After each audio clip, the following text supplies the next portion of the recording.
Manufacturing production has slumped into contraction territory. That's as the print recorded a 6.4% decline in March. This follows a 4.1% year-on-year increase in February. R&B economist Siobhan Redford joins us now for greater analysis. Thank you so much for your time, Siobhan. What a divergence from 4.1% expansion to 6.4% contraction. What do you make of that heavy divergence between the months? So it was a rather large divergence, and it does seem that kind of the early Easter that we saw at the end of March and the accompanying holidays, public holidays, and I think kind of school holidays led to a much, kind of a big slowdown in manufacturing activity in March, relative to March last year. Typically we see that slowdown happening, sometime during April, and it's very rare that it kind of heads out of April. And this time we saw it head out into March, and that I think is what's one of the major factors driving this. And it's actually also quite interesting because the biggest negative contributor was manufacturing in the vehicle space, and of course really linking it to new vehicle sales that we saw under pressure during that period. But also, Siobhan, I mean, fine, they're the holidays, but also, for example, one of the drivers of performance in the manufacturing sector is electricity supply.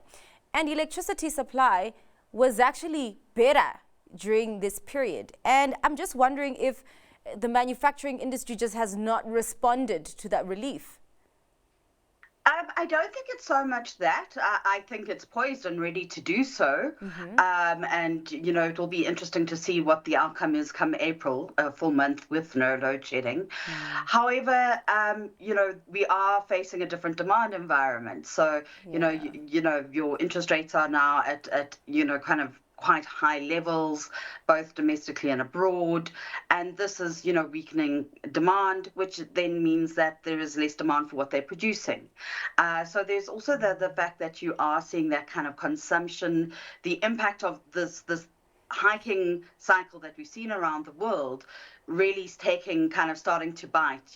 As we know, monetary policy doesn't have an instantaneous impact on demand. It takes time, and I think we really are at that point where we have maturity of the multiple of hikes that we've seen, not just domestically but abroad as well. Yeah, and indeed, actually also talking about demand, because one of the negative contributors was manufacturing in steel. For example, we've had companies like ArcelorMittal coming out posting quite negative results and mulling retrenchments, talking about weak demand environment, and of course some of the structural challenges that we face in the country. And I'm actually just wondering, I mean, just in terms of that industry specifically, if there's been a significant structural change and where it's going to be quite difficult for it to kind of pull itself back up out of this hole that it finds itself in.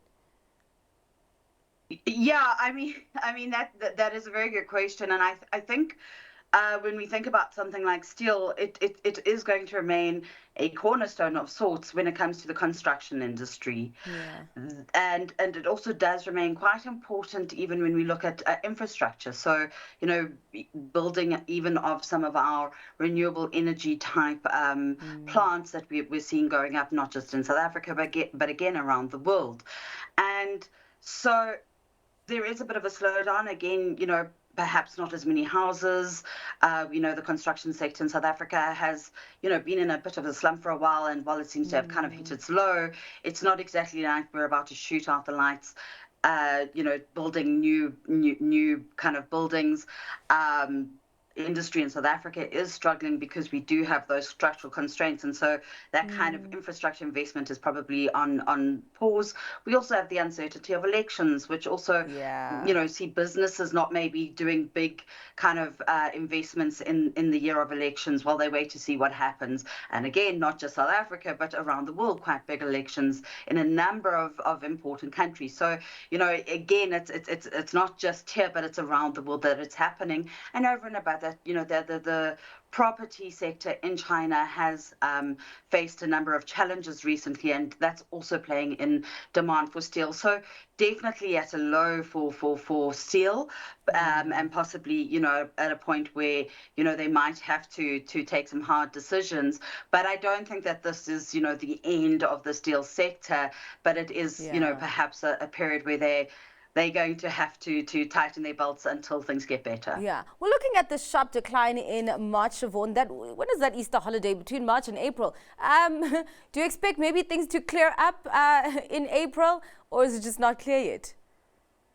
So it does look like there's a good opportunity for it to clear up. As we said, with no load shedding, that means that, we've had no forced downtime.